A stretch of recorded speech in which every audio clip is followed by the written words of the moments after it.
தற்கொலை அப்படின்னு சொல்வதே முதல்ல தவறுங்க. இது வந்து படுகொலை. அந்த பையனை, அதாவது தினேஷ்னு சொல்லக்கூடிய அந்த நபரை வந்து கொலை செய்தது சாதி வரியின் காரணமாக கொலை செய்யப்பட்டார். இந்த பெண்ணை கொலை செய்தது என்பது தமிழ்நாடு போலீஸ் கொலை செய்திருக்கிறது. தமிழ்நாடு போலீஸ் கொலை செஞ்சிருக்குதா அப்படின்னா ஆமாம், தமிழ்நாடு போலீஸ் தான் கொலை செய்திருக்கு. சென்னை போன்ற பகுதியில் ஒரு ஆணவ படுகொலையை நடத்திவிட்டு நிம்மதியாக ஆதிக்க சாதி வெறியர்கள் வாழ முடியும் என்ற நம்பிக்கையை கொடுத்தது யார்? நம்முடைய நடவடிக்கை தானே, அமைதியாக இருந்த நடவடிக்கை தானே. அந்த சம்பவம் நடந்தவுடனே ஒரு 100-150 பேர் போய் அந்த வீட்டு வாசலில் நின்று நம்ம எதிர்ப்பை காட்டியிருந்தால் இன்றைக்கு அந்த பெண் இறந்து போயிருப்பாரா? அந்த பெண்ணுக்கு ஒரு நம்பிக்கை இருந்திருக்குமா இல்லையா? அந்த பெண் அதற்கு பிறகும் கூட சொல்றாங்க, இதுக்கு காரணம் என்னுடைய அப்பா, என்னுடைய அம்மா, என்னுடைய உறவினர் ஒருத்தர் நரேஷன் ஒருத்தர் 3 பேர் தான் காரணம் என்று. அந்த நபர்களை இறுதி வரைக்கும் அவர்கள் மீது எந்த நடவடிக்கை எடுக்கவில்லை, எஃப்ஐஆர்ல கூட சேர்க்கல என்று சொல்ல போனால் ஏற்கனவே ஒரு ஆணவ படுகொலை நடந்துவிட்டது.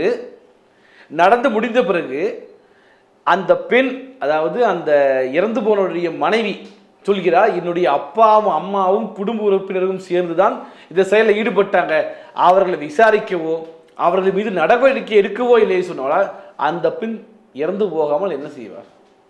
ஆக்சுவலி நான் இன்னொன்று கேட்குறேன் சார். இப்போ வந்து அவங்க வந்து சுயமரியாதை திருமணம் நடத்திட்டாங்க. இதுக்கு கம்ப்ளைண்ட்டும் வந்துருச்சு போலீஸ்கிட்ட.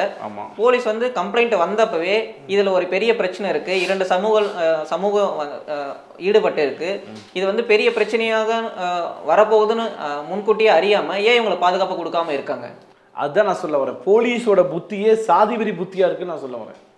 நான் சொல்ல பாதிக்கப்பட்டவன் அருகிலே இருப்பது அல்ல பிரச்சனை, அது அறம். அந்த அறத்தை எப்போதோ தொலைத்து விட்டார்கள் இவர்கள்லாம். அப்ப யார் ஆதிக்க சாதியோ அவனோடு சேர்ந்து கூடி குழாவது, யாரிடம் பணம் இருக்கிறதோ அவர்களோடு சேர்ந்து கூடி குழாவுகின்ற வேலையை அவர்கள் செய்து கொண்டிருக்கிறார்கள். அதான் பிரச்சனை நான் சொல்லுவேன். அந்த பெண் சொல்றாங்க என்ன கொலை செய்ய வராங்கன்னு சொல்றாங்க. நீங்க ஒரு 10 நாளைக்கு யார் யாருக்கும் கண்ட நபர்களுக்கெல்லாம் போலீஸ் பாதுகாப்பு கொடுக்குறீங்க. ஆர்எஸ்எஸ் காரன், பிஜேபி காரன் கொலை செஞ்சு விட்டு ரவுடிகள் பொறுக்கிகள் இருக்கிறாங்க, அவங்களுக்கெல்லாம் துப்பாக்கி இந்த போலீஸ் பாதுகாப்பு கொடுத்துருக்கீங்க.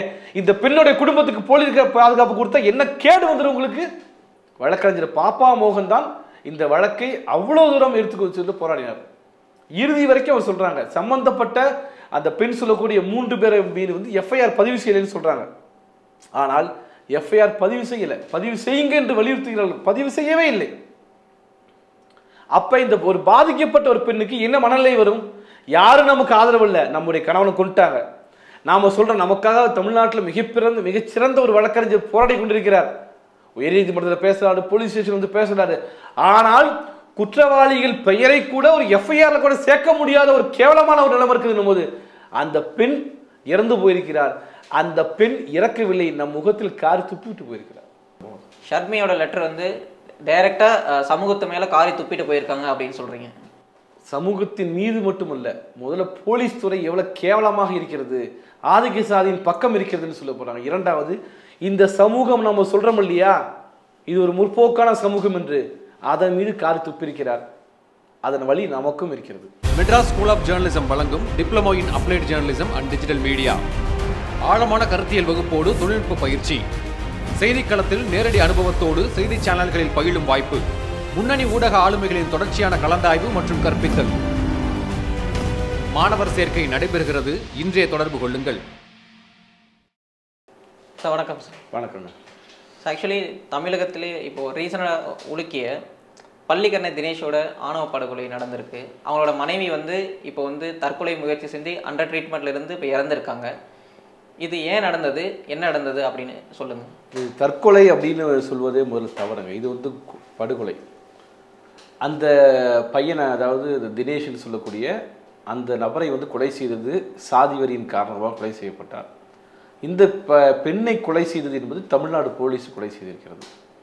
தமிழ்நாடு போலீஸ் கொலை செஞ்சிருக்குதா அப்படின்னா ஆமாம், தமிழ்நாடு போலீஸ் தான் கொலை செய்திருக்கு. இந்த சம்பவம், அதாவது பள்ளிக்கரணையில் பக்கத்து தெருக்களில் இருக்கக்கூடிய 2 பேர் காதலிக்கிறாங்க. தினேஷ் அப்புறம் இந்த பொண்ணு வந்து ஷர்மிளா. இவங்க காதலிக்கிறாங்க. காதலித்த பிறகு வந்து சுயமரியாதை நிறுவனத்தில் போய் அவங்க திருமணம் செய்து கொள்கிறார்கள். அதற்கு பிறகு தொடர்ச்சியாக அந்த பெண்ணுடைய சகோதரர் அந்த பெண்ணுக்கு ஃபோன் செஞ்சு உங்களை கொலை செஞ்சிருவேன்னு தொடர்ச்சியாக மிரட்டுறாங்க. இது சம்மந்தமாக இந்த மாப்பிள்ளையும் பொண்ணும் போலீஸ் ஸ்டேஷனில் புகார் கொடுக்குறாங்க. லோக்கல் போலீஸ் ஸ்டேஷனில் புகார் கொடுக்குறாங்க. அப்படி புகார் கொடுக்கும்போது சம்பந்தப்பட்ட நபர்கள் மீது வழக்கு பதிவு செய்து அவர்களை விசாரிக்காமல் போலீஸ் வந்து ஒரு பஞ்சாயத்து செய்து காம்ப்ரமைஸ் செஞ்சு வைக்கிறாங்க. நான் ஒருவரை கொலை செய்து விடுவேன் என்று மிரட்டினால் என் மீது என்ன வழக்கு போடுவீங்க, என்ன பிரிவில் வழக்கு போடுவீங்க? அது வந்து பிணையில் வெளிவர முடியாத காக்னிசபிள் அஃபென்ஸ் இல்லைங்களா? அப்படி எதையுமே பதிவு செய்யாமல் பேசி வச்சு முடிச்சுட்டு போகிறாங்க. அப்போ முதல் பிரச்சனை இங்கே தொடங்குதுன்னு நான் சொல்ல வரேன். என்னை கொலை செஞ்சிருவாங்க, இது மிரட்டுறாங்க என்று நான் சொல்லும் பொழுது அது பிணையில் வெளிவர முடியாத பிரிவுகளின் கீழ் வழக்கு பதிவு செய்து அவர்களை கைது செய்திருக்க வேணும். அப்படி கைது செய்யாமல் இருந்து அந்த தினேஷ் என்ற அந்த நபரை கொலை செய்வதற்கு உடந்தையாக இருந்தது போலீஸு. அப்போ சென்னை போன்ற பகுதிகளில் சாதி பிரச்சனையெல்லாம் ஒன்றும் பெருசாக இருக்காதுன்னு சொல்கிறாங்க இல்லைங்களா? பொதுவாக தமிழ்நாடு முழுக்க ஆதிக்க சாதி கொடுமையால் பாதிக்கப்பட்டவர்கள் வந்து சேருகின்ற இடம் சென்னை. நம்ம சென்னையில் பல இடங்களில் பார்த்தோம்னா வந்து சாதியெல்லாம் பெருசாக கொடுப்பா, தாழ்த்தப்பட்ட மக்கள் வசிக்கின்ற கிராம பகுதிகளில் போனோம்னா என்ன சாதின்னு கேட்க மாட்டாங்க, வீடு வாடகை கொடுவதுன்னு இருக்கும். அப்படி ஓடி வருகின்ற சென்னையில் ஒரு ஆணவ படுகொலை நடந்திருக்குது அப்படிங்கிறது நினைக்கும் போதே வந்து நமக்கு அதிர்ச்சியாகவும் இருக்குது. இதை பார்க்கும்போது என்ன தோணுச்சுன்னா, அந்த கொலை நடந்தப்பவே எனக்கு தோணுன விஷயம், இது A1 A2 போலீஸாக இருக்கலாம், A3 A4 நாம இருக்கிறோம். ஏன்னா சென்னை போன்ற பகுதிகளில் ஒரு ஆணவ படுகொலையை நடத்திவிட்டு நிம்மதியாக ஆதிக்க சாதி வெறியர்கள் வாழ முடியும் என்ற நம்பிக்கையை கொடுத்தது யார்? நம்முடைய நடவடிக்கை தானே, அமைதியாக இருந்த நடவடிக்கை தானே.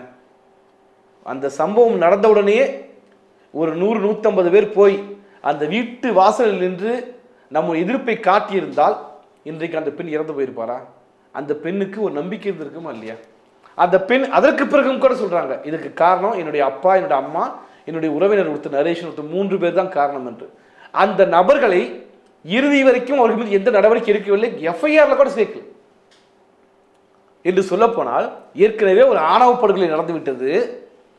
நடந்து முடிந்த பிறகு அந்த பெண், அதாவது அந்த இறந்து போனவருடைய மனைவி சொல்கிறார், என்னுடைய அப்பாவும் அம்மாவும் குடும்ப உறுப்பினரும் சேர்ந்துதான் இந்த செயலில் ஈடுபட்டாங்க, அவர்களை விசாரிக்கவோ அவர்கள் மீது நடவடிக்கை எடுக்கவோ இல்லையே சொன்னால் அந்த பெண் இறந்து போகாமல் என்ன செய்வார்? அப்ப இந்த சமூகத்துல பாதிக்கப்பட்ட ஒருவருக்கு கூட நிற்பதுதான் அறம். ஆனா பாதிக்கப்பட்டவர் கூட நிற்க மாட்டேன் என்று போலீஸ் இருந்தது இருக்குல்ல, இது அங்க இருக்கிற காவல்துறை உதவி ஆணையராக இருக்கட்டும், இல்ல அங்க இருக்க உள்ளூர் போலீஸ் காவல் நிலையமாகட்டும், இவர்கள் யாருக்காக இருந்தார்கள்? அது ஆதிக்க சாதி வெறி கொண்ட குடும்பத்துக்கு தானே இவங்க ஆதரவா இருந்தாங்க. இப்ப இந்த நாட்டில் உலகம் எங்கேயோ விஞ்ஞானம் முன்னேறி போச்சுன்னு சொல்றாங்க, ஆனால் தான் விருப்பப்பட்ட ஒரு நபரோடு காதலித்து திருமணம் செய்து கொண்டு வாழ்வதற்கு எங்க தமிழ்நாட்டின் தலைநகரான சென்னையிலே உரிமை இல்லை அப்படின்னா இது என்ன நம்ம சொல்லி பெருமைப்பட்டுக்க முடியும்? சரி, இப்போ நம்ம பார்த்தோம்னா திருமணம்ன்றது ஒரு தனிநபருடைய விருப்பம். இப்போ வந்து திருமணம் வந்து இந்தியன் சொசைட்டியில் பார்த்தோம்னா ரொம்ப முக்கியமான ஒரு ரிச்சுவலாகவும் இருக்குது. இப்போது 2 பேர் திருமணம் பண்ணிட்டாங்க, அது வந்து அவங்களுடைய விருப்பத்துக்கு மேலே பண்ணிட்டாங்க. 18 வயசுக்கு மேலே யார் கூட வாழலான்றது அவங்களுடைய தனி விருப்பம். எனக்கு திருமணம் பண்ண பின்னாடி எனக்கு ஒரு பயம் இருக்குது, எனக்கு வந்து த்ரெட்ஸ் இருக்குன்ற போது காவல்துறை எனக்கான பாதுகாப்பை கொடுத்துருக்கணும் இல்லையா? அந்த தினேஷுக்கான பாதுகாப்பை கொடுத்துருக்காங்க, என்ன பண்ணிட்டு இருந்தாங்க காவல்துறை?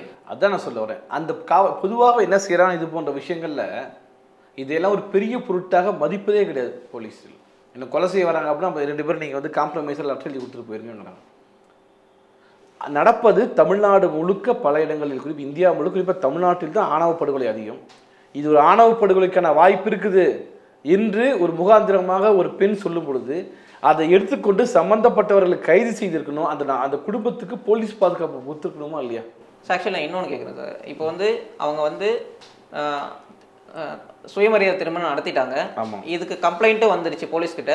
போலீஸ் வந்து கம்ப்ளைண்ட் வந்தப்பவே இதுல ஒரு பெரிய பிரச்சனை இருக்கு, 2 சமூகம் ஈடுபட்டு இருக்கு, இது வந்து பெரிய பிரச்சனையாக வரப்போகுதுன்னு முன்கூட்டியே அறியாம ஏன் இவங்களை பாதுகாப்பு கொடுக்காம இருக்காங்க?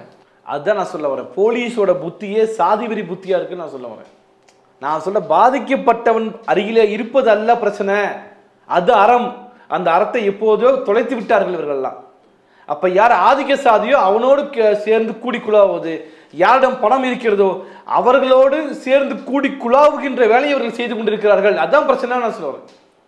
தமிழ்நாடு முழுக்க எடுத்துக்கோங்க, பாதிக்கப்பட்டவன் பக்கத்துல போலீஸ் இருக்கா இல்ல அடிச்சவன் பக்கத்துல போலீஸ்காரங்க இருக்கிறாங்களா? யார் பக்கத்துல இருக்கிறாங்க போலீஸ்? அப்ப பாதிக்கப்பட்டவன் பக்கத்துல நீங்க எப்ப இருக்கிறீங்க? இன்னைக்கு புதுசா நீங்க பேசுறதுக்கு அந்த பெண் சொல்றாங்க என்ன கொலை செய்ய வராங்கன்னு சொல்றாங்க.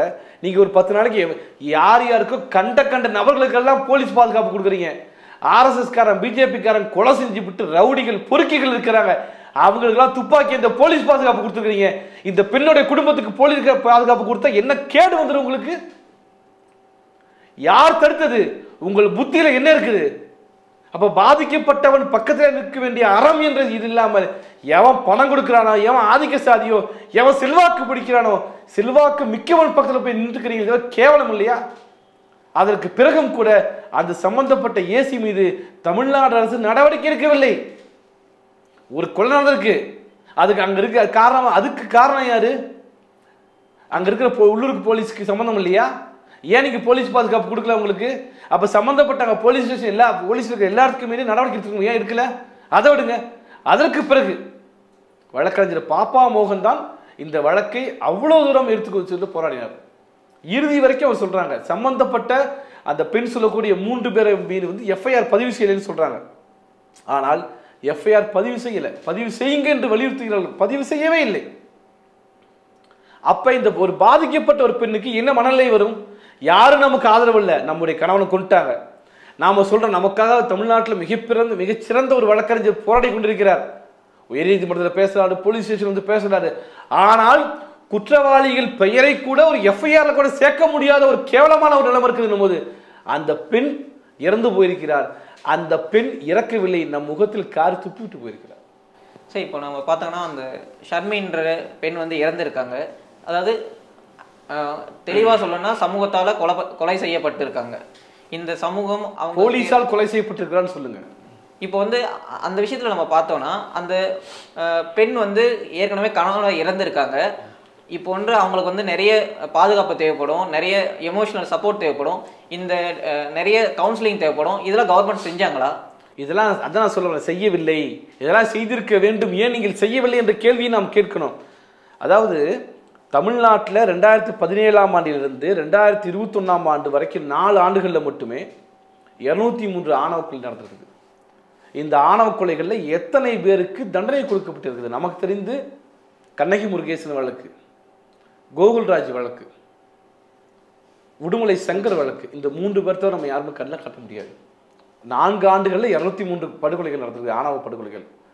நான் சொன்னது மொத்தமாக 25 ஆண்டுகளில் நமக்கு தெரிந்து 3 வழக்குகளில் மட்டும் தான் தீர்ப்பு கொடுக்கப்பட்டு தண்டனை கொடுக்கப்பட்டிருக்குன்னா எந்த நம்பிக்கை வரும் இந்த சமூகத்தை பார்த்து அந்த பெண்ணுக்கு? நான் சொல்லுவேன்.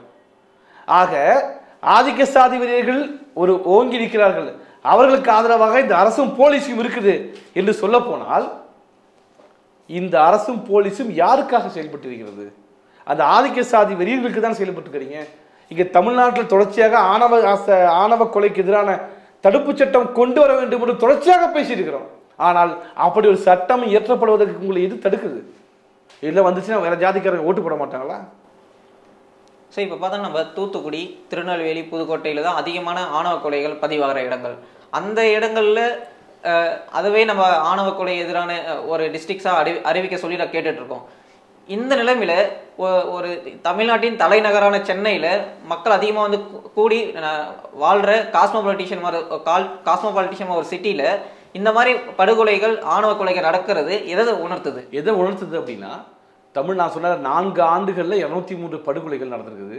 அதில் அதிகபட்சம் 1-2 வழக்குகளில் தான் தீர்ப்பு தண்டனை கொடுக்கப்பட்டிருக்குதுன்னா இந்த மீதி இருக்கக்கூடிய 201 பேர் விடுதலை செய்யப்பட்டிருக்கிறார்கள், இல்லை எந்த நடவடிக்கை எடுக்கப்படாமல் இருக்குல்ல, அந்த நம்பிக்கை தானே ஆதிக்க சாதி வெறியர்களுக்கு நாம் எந்த கொலையும் செய்யலாம் என்ற நம்பிக்கையை கொடுக்கிறது. இந்த தமிழ்நாடு அரசு, நான் சொல்லக்கூடிய திமுக அரசு பற்றி சொல்ல, கடந்த 10-15 ஆண்டுகளாக ஆட்சியில் இருந்த அத்தனை பேரையும் நான் சொல்கிறேன். இந்த ஆட்சி காலம் முழுக்க ஆதிக்க சாதி வெறிகளுக்கான ஆதரவான ஒரு ஆட்சி தான் நடந்திருக்குது. நீங்க கோகுல்ராஜ் வழக்கில் அங்கே அந்த வழக்கை எடுத்து நடத்திய வழக்கறிஞராகட்டும், அந்த வழக்கில் ஈடுபாடு காட்டிய நீதிபதிகளாகட்டும், அவர்களுடைய தனிப்பட்ட சிறப்பு கவனத்தின் காரணமாக அந்த தீர்ப்பு வழங்கப்பட்டது. அதை போலவே கண்ணகி முருகேசன் வழக்காகட்டும். இப்போ மீதி 201 வழக்குகள் என்ன இந்த 4 ஆண்டுகளில் மட்டுமே அப்போ கணக்கு பண்ணால் 25 வருஷத்தில் எவ்வளோ பேர் இறந்துருப்பாங்க? 4 வருஷத்தில் 203 பேர்னா 25 வருஷத்தில் அதன் மடங்கு எத்தனை மடங்காக இருக்கும்?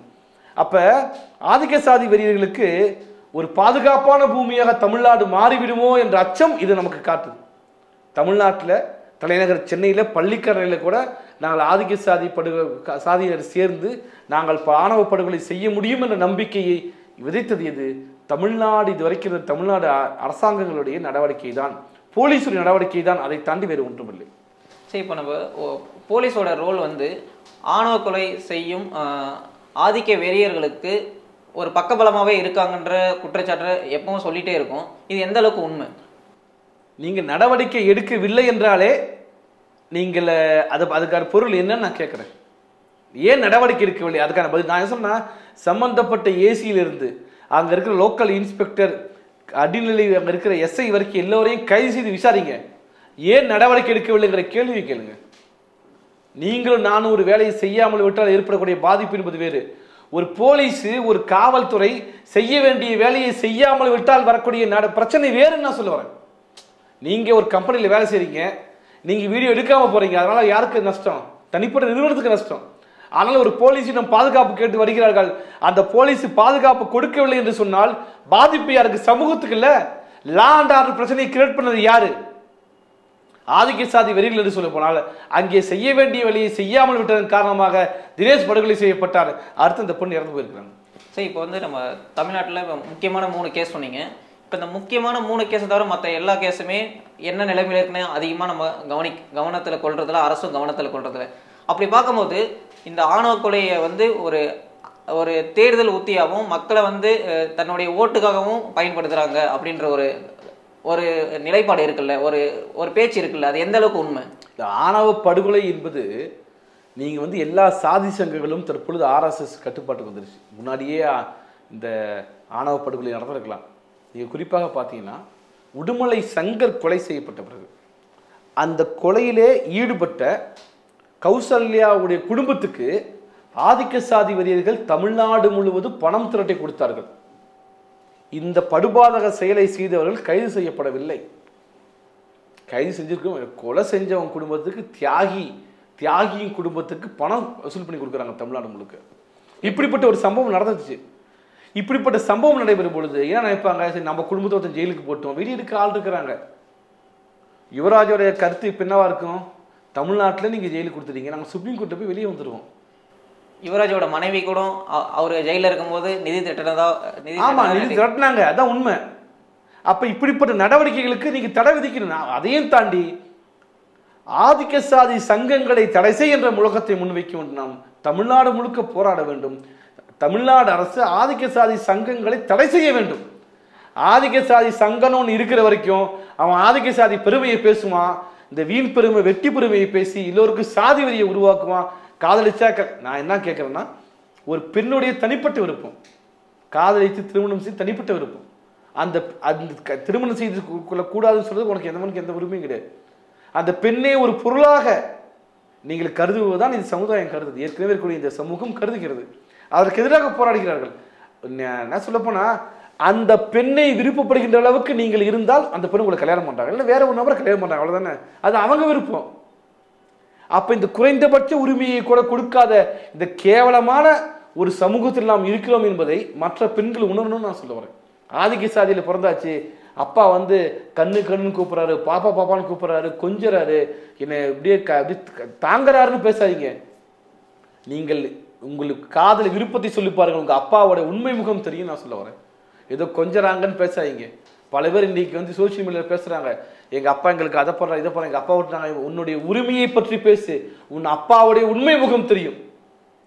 பாசம் இல்ல, பாசம் என்ற பெயரில் குழந்தைகளை ஏமாத்தி வச்சிருக்க, உரிமைகளை கொடுக்காம வச்சிருக்கிறாங்க. ஒரு உரிமையை பற்றி பேசு, அது எந்த ஒரு உரிமையாகட்டும், அப்பதான் உங்க அப்பாவோட உண்மை முகம் தெரியும். ஸோ இப்போ பார்த்தோன்னா நம்ம எப்பயுமே ஒரு பிரச்சனையை பற்றி பேசும்போது ஒரு பிரச்சனைக்கு வந்து என்ன பிரச்சனைன்றதால அந்த பிரச்சனைக்கான மூல காரணம் யார் அதை தூண்டுறாங்கன்றதை எப்பயுமே பேசுவோம்.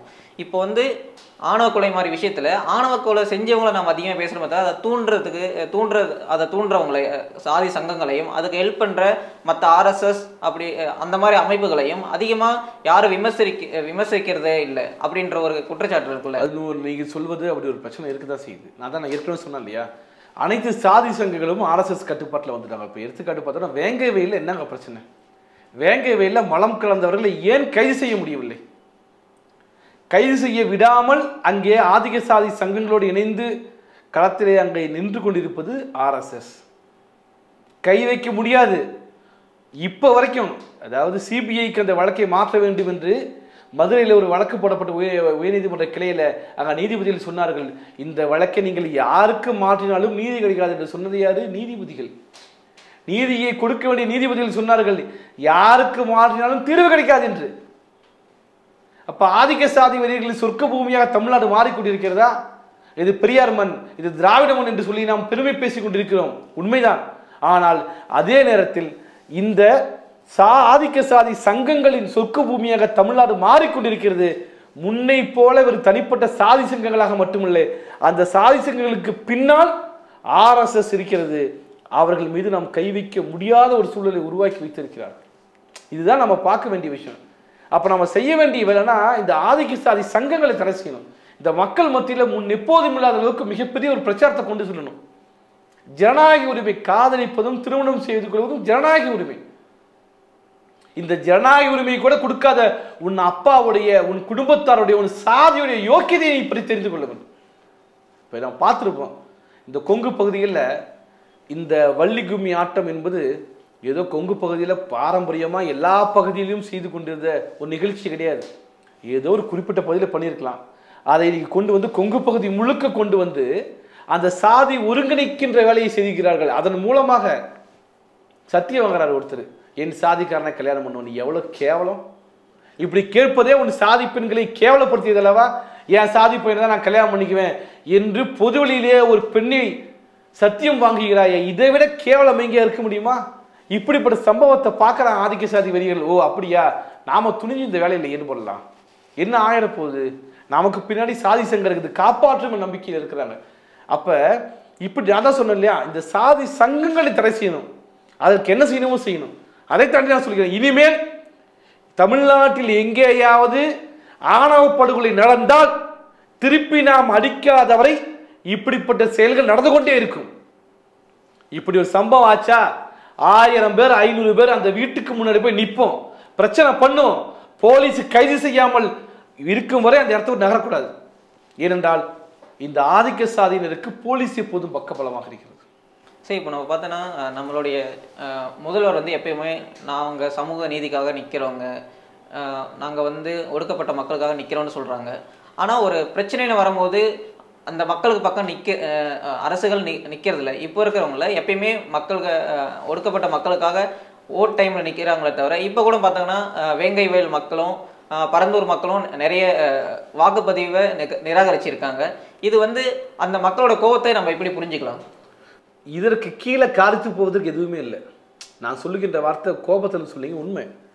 இதற்கு மேல் உங்களை என்ன செய்ய முடியும்? ஏன்னா மக்களுக்கு என்ன நினைக்கிறாங்கன்னா, ஓட்டு போடுவது முக்கியம்னு நீங்கள் சொல்கிறீங்க, உன் ஓட்டு வேணா ஒரு மண் வேணான்னு சொல்லிட்டு போகிறாங்க. அங்கே மட்டும் இல்லை, தூத்துக்குடியில் பொட்டாலூரணிங்கிற பகுதியில் அந்த ஒரு மருத்துவ கழிவு அமைக்கக்கூடிய தொழிற்சாலை வரக்கூடாது என்று போராடுகிறார்கள். அவர்களும் ஓட்டு போடவில்லை. அவர்கள் வந்து உங்களை கூப்பிடல, பார்க்க வச்சு உங்களை கூப்பிடல, அரசு அதிகாரிகளை. இவர்களாக போகிறார்கள், பேச்சுவார்த்தை நடத்துகிறாங்க, முடியாதுன்னு சொல்லி திரும்பிவிட்டு அவர்கள் மீது வழக்கு போடுகிறார்கள். இந்த உலகத்தில் ஓட்டு போட மறுத்த ஒரு அது குற்றமா? கட்டாயமாக ஓட்டு போட சட்டம் தான் இருக்கா?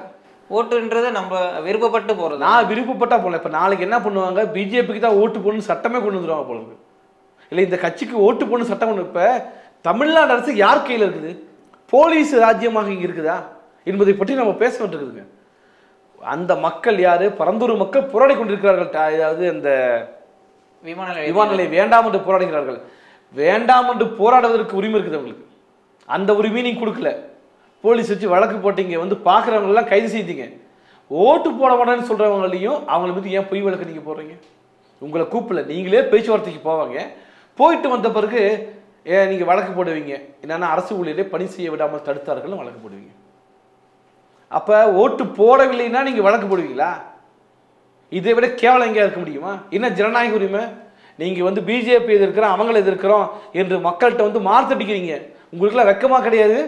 இப்படி வந்து பரந்தூர் மக்கள் மீது வந்து வழக்கு போட்டுக்கிறீங்க. இது மாதிரி எங்கெங்கெல்லாம் வந்து தேர்தல் புறக்கணிப்பு செய்தார்களோ அந்த மக்கள் மீது பொய் வழக்கு போட்டு உங்களுக்குலாம் வைக்கவும் கிடையாது.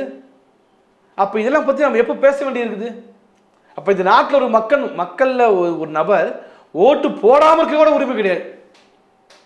இதை வச்சு நீங்கள் என்ன வேணா செஞ்சிருவாங்க போகிறது. சரி, இப்போ திமுக ஆட்சி அதனுடைய வாக்குறுதியில் ஒரு முக்கியமான அம்சம் கொடுத்தது வந்து ஆணவ கொலைகளுக்கு எதிராக நாங்கள் சட்டம் ஏற்றுவோம் அப்படின்னு சொன்னாங்க. அது வந்து ஒரு அடுத்த ஸ்டெப்பு ஒரு சின்ன ஸ்டெப்பு கூட எடுத்து வைக்காம அதை புறக்கணிச்சுட்டே இருக்காங்க. இது வந்து என்ன வர மெசேஜே அந்த மக்களுக்கு கொண்டு போய் சேர்க்கும். இதெல்லாம் இப்படிப்பட்ட நடவடிக்கைகள் தான் ஆதிக்க சாதி வெறியர்களுக்கு நம்பிக்கை ஊட்டுகிறது. அவங்க ஓட் பேங்கை மட்டும் தான் பார்க்குறாங்களா? இப்போ ஒடுக்கப்பட்ட மக்களையும் இவர்கள் மட்டுமல்ல, இது வரைக்கும் அரசாண்ட அத்தனை பேருமே இது எப்படி பார்க்குறாங்கன்னா, இப்படி ஒரு நடவடிக்கை எடுத்தால் ஆதிக்க சாதியினர் ஓட்டை இழந்து விடுவோம்னு பார்க்குறாங்க. நீங்கள் இளவரசன் திவ்யா பிரச்சனையில் யாரை கைது பண்ணியிருக்கு? எந்த கட்சியை தடை செஞ்சுருக்கணும்? பாமகவை தடை செஞ்சுருக்கணும், வன்னியர் சங்கத்தை தடை செஞ்சுருக்கணும். அங்கே சம்மந்தப்பட்ட நபர்கள் நீங்கள் ரொம்ப எளிதாக புரிந்து கொள்ள வேண்டிய விஷயம், திவ்யா இளவரசனோடு திருமணம் செய்து கொண்டார், அவரோட வாழ்ந்து விட்டார். திவ்யாவோட அப்பா இதை ஏற்றுக்கொண்டு அமைதியாக வீட்டில் இருந்து விட்டார். இப்பிறகு எப்படி அவர் தற்கொலை செய்து கொண்டார்? ஆதிக்க சாதி வெறியர்கள் திட்டமிட்டு இதை வைத்து ஒரு கலவரம் உருவாக்க வேண்டும் என்பதற்காக. குறிப்பாக அந்த நேரத்தில் வந்து பாமக ஃபியூஸ் பண்ண பல்பாயிருச்சு, அந்த பாமகவுக்கு வேல்யூவே இல்லை. அப்போ இதை வைத்துக்கொண்டு திட்டமிட்டு ஒரு கலவரத்தை உருவாக்குவதற்காக வெளியூர்லேருந்து ஆட்களை திரட்டி கொண்டு வந்து தினமும் அவர் வீட்டு வாசலில் போய் அவரை காரித்து போவது, கேவலமாக பேசுவது யார்? திவ்யாவோட அப்பாவை. இப்படி செய்த காரணத்தினால்தான் அவர் தற்கொலை செய்து கொண்டு இறந்து போனார். அதற்கு பிறகு அந்த பெண்ணை வலுக்கட்டாயமாக அங்கே இருந்து பிரித்து வந்து என்ன நீங்கள் சாதிச்சிட்டீங்க? ஆதிக்க சாதியை சேர்ந்த பெண்கள்லாம் தெரிஞ்சுக்க வேண்டிய விஷயம் இளவரசன் திவ்யாவில் புரிஞ்சுக்கோங்க. உங்களை கூட்டிகிட்டு போய் வேறு கல்யாணமும் பண்ணி வைக்க மாட்டாங்க, உங்கள் வாழ்க்கையை அப்படியே அழிச்சிடுவாங்க. அங்கேருந்து பிரித்து கொண்டு வந்து இளவரசன் அந்த குடும்பத்துக்கு என்ன செஞ்சாங்க? அந்த குடும்பத்துக்கு பாமக வன்னியர் சங்கம் என்ன செய்தி கிழித்தது? நீங்கள் போய் கேட்டு பாருங்க. அந்த பெண் ஒரு கல்வி நிறுவனத்தில் வேலை செஞ்சுட்டு இருக்காங்க, கஷ்டப்பட்டு வேலை செய்கிறாங்க. அவர் அப்போ அந்த பொண்ணோட அம்மாவாகட்டும் சொந்தக்காரன் ஜாதிக்காரன் நேரத்தை சாதிச்சிட்டான். அந்த பெண்ணுக்கு எந்த சாதனையும் கிடையாது. சரி, இப்போ திமுக வந்து இப்போ நடந்து முடிஞ்ச நாடாளுமன்ற தேர்தலில் வந்து நாமக்கல்ல ஒரு வேட்பாளரை நிறுத்துறாங்க கூட்டணி சார்பாக. அந்த வேட்பாளர் வந்து ஒடுக்கப்பட்ட மக்களையும் தாழ்த்தப்பட்ட மக்களையும் ரொம்ப கீழாக பேசினது நிறைய சோசியல் மீடியாலையும் அமைப்புகளும் நிறைய பேசுனதுக்கு அப்புறமா தான் அவருடைய அந்த வேட்பாளரை மாற்றுறாங்க. இது திமுக மாதிரி ஒரு பெரிய கட்சிகள் மற்ற மக்களை எந்த மாதிரிக்கு ட்ரீட் பண்ணுறாங்க? இது அவங்க வந்து என்ன நினைச்சு அந்த மாதிரி ஒரு வேட்பாளர் நிறுத்துறதுக்கு ஒத்துக்கிறாங்கன்ற நீங்கள் நினைக்கிறீங்க? நீங்கள் கூட்டணி கட்சிகளை பொறுத்த வரைக்கும் திமுக நீங்கள் அங்கே அவங்க நிறுத்துக்கலாம் சொல்ல மாட்டாங்க, நிறுத்துறாங்க. ஆனால் கொங்கு நாடு மக்கள் கட்சி, அந்த தேசிய கட்சி நிற்கிறேன், இது போல ஜாதி வரி கட்சிகள் எல்லாம் சேர்த்து கொள்ளக்கூடிய அளவுக்கு தான் அவர்கள் எல்லாம் இருக்குது. ஜாதி வரி கட்சிகள்லாம் சேர்த்து சமூக நீதி பேசுறாங்களே, ஆதிக்க சாதி கட்சிகளை வைத்துக்கொண்டு சமூக நீதி பேச முடியாது. ராமதாஸ் பேசுகின்ற சமூக நீதி எவ்வளோ சிறப்பாக இருக்கும் நீங்கள் பார்த்தீங்களா? அங்கேனா அது நத்தம் காலனி கொட்டாய்களில் போய் குடிசை எரிக்கை தான் பயன்பட்டது, இந்த நாட்டு மக்களுக்காக இல்லை. இப்போ சமூக நீதி எங்கிருந்து பார்க்க வேண்டும்? தாழ்த்தப்பட்ட மக்களிலிருந்து நீங்கள் பாருங்கன்னு நான் சொல்ல வரேன், வெளியிருந்து பார்ப்பதல்ல. நீங்கள் பார்ப்பனர்கள்ட்ட அங்கே சண்டை போட்டு எங்களுக்கு கோட்டாவில் எங்களுக்கு இடம் வேணும், எம்பிசிக்கு இடம் வேணும், எஸ்சிக்கு இடம் வேணும், பிசிக்கு இடம் வேணும், எஃப்சிக்கு இடம் வேணும் கேட்பதல்ல. நீ பார்ப்பனர்களிடமிருந்து உனக்கான உரிமை வேண்டுமென்றால் அதே உரிமையை நீ தாழ்த்தப்பட்ட மக்களுக்கு கொடுக்க வேண்டும். அப்படி பேசாத யாருக்கும் எவனுக்கும் சமூக நீதியை பற்றி பேசுவதற்கு எந்த தகுதியும் கிடையாது. சரி, இந்த தினேஷோட படுகொலை கேஸில் கூட பார்த்தோன்னா ஷர்மியோட லாயர் என்ன சொல்கிறாருன்னா, எங்களுக்கு தமிழ்நாட்டு காவல்துறை மேலே நம்பிக்கை இல்லை, அதனால் சிபிஐயோ இல்லை சென்ட்ரல் ஏஜென்சியோ அதை விசாரிக்கணும் அப்படின்னு கேட்குறாங்க.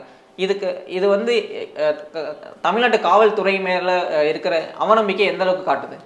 அவநம்பிக்கை சொல்லும்போது அந்த பெண் எழுதுகிற கடைசி கடிதம், அதில் எனது கணவர் சென்ற இடத்திற்கே நானும் செல்கிறேன், என் சாவுக்கு காரணம் துரைக்குமார், சரளா, நரேஷ் உள்ளிட்டோர் தான் அப்படின்னு சொல்கிறாங்க. அவங்க நோட் பண்ணியிருக்கிற பேர் அவங்க அப்பா அம்மா அவங்களோட அண்ணாவோடைய பேர் இல்லையா? அதாவது இதை பலமுறை, அதாவது காவல்துறை தோற்றுவிட்டது, ஆதிக்க சாதியின் பக்கம் நிற்கிறது காவல்துறை என்பதை அந்த பெண் எழுதி வைத்து சென்றிருக்கிறார். இதை விட மிக கேவலம் உலகத்தை இதை மட்டுமே நம்ம போஸ்ட் வச்சு விட்டணும், இதை மட்டுமே நம்ம பரப்பினா போதும்.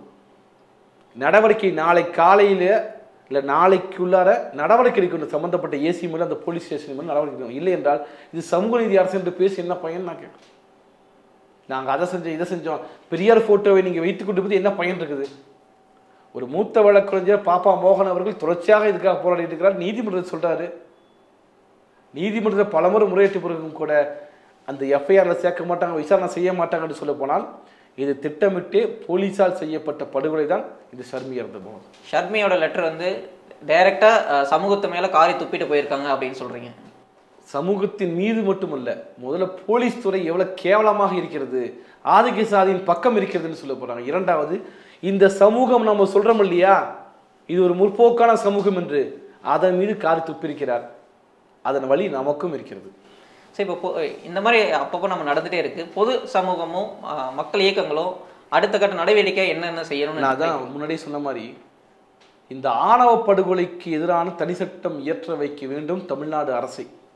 அதை போன்று அதற்கான போராட்டங்களில் நாம் ஈடுபட வேண்டும். இது ஒன்று. இரண்டாவது, தமிழ்நாடு முழுவதும் இனிமேல் ஏதாவது ஒரு இடத்தில் ஆணவ படுகொலை நடந்தால் அந்த இடத்திலே நாம் போய் நிற்க வேண்டும். இறந்து போனவர் அல்ல பிரச்சனை, இது தமிழ்நாட்டின் பிரச்சனை. இங்கே கண் தோன்றி மண் தோன்றா காலத்தை முன்தோடி மூத்தக்குடி தமிழ்குடி என்று பெருமை பேசி நாக்கு வலிப்பதல்ல பிரச்சனை. கீழடியில் சாதி இல்லை மதம் இல்லை என்று சொல்லிக் கொள்வதல்ல பிரச்சனை. இப்போது சாதி வரியும் மதவரியும் இருக்கிறது, அங்கே களத்தில் நாம் என்ன செய்ய போகிறோம் என்பது பிரச்சனை.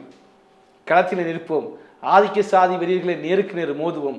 இந்த தமிழ்நாடு ஆதிக்க சாதி வெறியர்களின் கூடாரம் அல்ல, இது ஒரு முற்போக்கு மண், திராவிட மண், இது பெரியார் மண் என்று நாம் நினைத்தால் இனி தமிழ்நாட்டில் எங்கேயாவது ஆதிக்க சாதி வெறி தாக்குதல் நடந்தால் அங்கே போய் களத்தில் நிற்போம், நேருக்கு நேர் மோதுவோம்.